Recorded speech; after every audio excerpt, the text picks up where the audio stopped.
नमस्कार दोस्तों, ज्ञान थिंक्स पाई में आपका दिल से स्वागत है। दुनिया की सबसे तेज छुरी हमारी जबान है और दुनिया के सबसे खतरनाक हथियार हमारे शब्द हैं, जो बिना किसी का खून बहाए लोगों को अंदर ही अंदर मार सकते हैं। हमारे शब्द हमारी ताकत हो सकते हैं, उसी के साथ यह हमारी सबसे बड़ी कमजोरी भी हो सकते हैं, अगर हमें नहीं पता कि कब, कहां और क्या और कितना बोलना है। यदि हम सही समय पर सही इरादे के साथ सही शब्दों का प्रयोग करते हैं तो यह हमें एक सफल व्यक्ति बनाता है। लेकिन अगर हम सही समय पर सही इरादे से सही शब्दों का इस्तेमाल नहीं करते तो यह हमारे जीवन को नर्क से बदतर बना सकता है। तो चलिए जानते हैं एक कहानी के माध्यम से चुप रहकर जीवन को कैसे बदला जा सकता है। जापान में एक बहुत ही प्रसिद्ध बौद्ध भिक्षु रहा करते थे।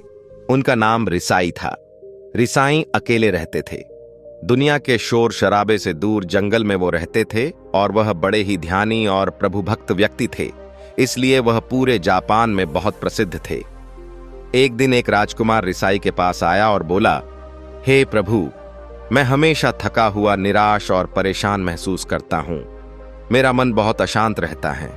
हालांकि मेरे पास सब कुछ है, दौलत, शोहरत, सुख सुविधाएं जो हर व्यक्ति चाहता है या पाने की चाहत करता है, लेकिन फिर भी मेरे अंदर इतनी अशांति और चिंता क्यों है? रिसाई ने उसकी बात बहुत ही ध्यान सुनी और कुछ सोचने के बाद कहा, तुम इस प्रश्न का उत्तर जानते हो, बस तुमने कभी इस प्रश्न को हल करने की कोशिश नहीं की है। रिसाई ने आगे कहा, मैं एक खोज करना चाहता हूं, क्या तुम मेरा साथ उसमें दोगे? इस खोज के बाद तुम्हारे जीवन में किसी भी तरह की अशांति और चिंता नहीं रहेंगी। यह बात सुनकर राजकुमार बहुत खुश हुआ। उसने रिसाई से कहा, बताइए, मुझे क्या करना होगा? अपने मन के शांति के लिए मैं कुछ भी करने को तैयार हूं। राजकुमार की बात सुनकर रिसाई ने कहा, तो फिर अगले 15 दिन तक मेरे आश्रम में रहोगे और एक सामान्य व्यक्ति की तरह अपना जीवन व्यक्तित्व करोगे, और इन 15 दिनों में तुम अकेले और चुपचाप रहोगे, जितना हो सके कम बोलोगे। राजकुमार सहमत हो गया। पहले दिन राजकुमार को लगा कि उसका मन सामान्य से अधिक अशांत और विचलित है। उसके मन में तरह तरह के विचार आ रहे थे और वह आम लोगों की तरह जीवन जीने में असहज महसूस कर रहा था और उसे अंदर से बोलने की चाहत हो रही थी, लेकिन वह चुपचाप रहा। उसके मुंह से एक शब्द भी नहीं निकला। अगले दिन वह वैसे ही पूरा दिन चुपचाप बैठा रहा। अगले 2-3 दिन बस वह चुपचाप बैठे रहता, लेकिन रात होते होते उसे अंदर ही अंदर शांति का अनुभव होने लगा। उसके लिए यह अनुभव अजीब था। वह खुद से पूछ रहा था कि वह अंदर ही अंदर इतना खुश क्यों है। अगले दिन राजकुमार अकेला चुपचाप बैठा रहा और वह प्रकृति को निहारने लगा। वह पौधों को, फूलों को, आकाश में उड़ रहे पक्षियों को देख रहा था। अब वह दिन भर प्रकृति की सुंदरता को निहारता रहता और ताजगी महसूस करते रहने लगा था। इसी तरह से 10 दिन बीत गए थे और उसके मन की सारी बेचैनी, सारी हलचल और सभी तरह के तनाव गायब हो गए। वह दिन की सुबह राजकुमार फिर से एकांत में बैठ गया और कुछ ही मिनटों में उसकी आंखें अपने आप बंद हो गईं और वह गहरे ध्यान में चला गया। वह पूरे दिन वहीं पर ध्यान लगा के बैठा रहा और गहरे ध्यान में डूबा रहा।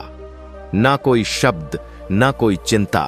राजकुमार भीतर से असीम शांति और आनंद से भर गया। राजकुमार अपने बाकी के 4 दिन इसी तरह व्यतीत करने के बाद रिसाई के पास गया और उन्हें प्रणाम किया और बोला, हे भिक्षु महाराज, मुझे उत्तर मिल गया कि मेरे में इतनी उथल पुथल और चिंता क्यों था। मैं जान गया कि मेरा मन इतना अशांत और विचलित क्यों था। रिसाई ने मुस्कुराते हुए कहा, बताऊं क्या उत्तर मिला तुम्हें? राजकुमार ने कहा, मैं जरूरत से ज्यादा बातें करता था। मैं किसी पर भी अपने शब्द और ऊर्जा व्यर्थ करता था। मैं दिन भर अपने लोगों से फालतू बातें करता और अकेले में उन्हीं लोगों के बारे में सोचता रहता था। ज्यादातर समय निगेटिव बातें सोचता रहता और इस तरह से मैं अपना समय बर्बाद कर देता था। ज्यादा बोलने और निगेटिव सोचने से मेरा मन अशांत और बेचैन हो गया था।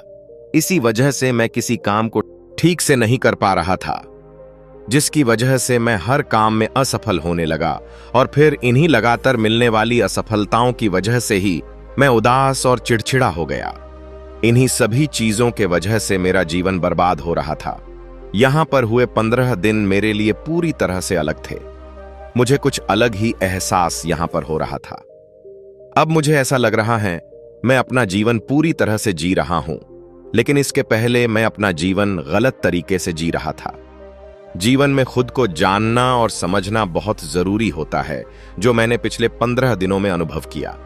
राजकुमार की सारी बातें सुनने के बाद रिसाई ने कहा, सिर्फ तुम ही नहीं, दुनिया में ज्यादातर लोग जरूरत से अधिक बोलते हैं।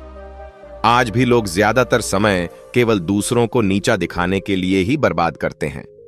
रिसाई ने राजकुमार को चुप रहने का महत्व समझाते हुए कहा, एक बार गौतम बुद्ध से उनके एक शिष्य ने पूछा, आप ज्यादातर चुप क्यों रहते हैं? तब बुद्ध उन्हें चुप रहने के फायदे को समझाते हैं। चुप रहने से व्यक्ति अंदर से अनंत शांति और गहराइयों में होता है। मौन अपने भीतर उतरने की पहली सीढ़ी है। मौन के बिना खुद को जानना असंभव है। खुद को जानने और समझने का पहला नियम है मौन हो जाओ। कम बोलने का कोई भी नुकसान नहीं है, लेकिन यदि आप ज्यादा बोलते हैं तो आप अधिक गलतियां करते हैं। अगर व्यक्ति कम बोलना शुरू कर दें तो संसार की 90% मुसीबतें अपने आप खत्म हो जाएंगी। जिसने मौन रहने की कला जान ली, वो भीड़ में भी अकेले रहने कला जान लेता है। एकांत में तो आदमी आनंदित रहता है, दूसरों की उपस्थिति ही तो बेचैनी पैदा करती हैं। चुप रहने की शक्ति से अधिकतर ऊर्जा को बचा लोगे।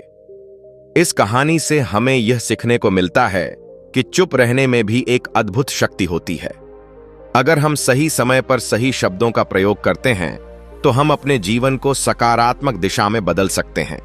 चुप रहने से हम अपने आत्मा की गहराइयों में जा सकते हैं और अंदर से शांति का अनुभव कर सकते हैं। इससे हम अपने विचारों और भावनाओं को साफ करके अपने जीवन को सकारात्मक बना सकते हैं। चुप रहने की कला हमें सीखनी चाहिए ताकि हम अपने शब्दों का सही इस्तेमाल करके अपने दूसरों के जीवन को सुधार सके। तो दोस्तों, उम्मीद करता हूं कि आप सभी को यह कहानी जरूर पसंद आई होगी। इसी प्रकार और भी कहानियों को सुनने के लिए हमारे ज्ञान थिंक्स बाय यूट्यूब चैनल को सब्सक्राइब जरूर करें। धन्यवाद।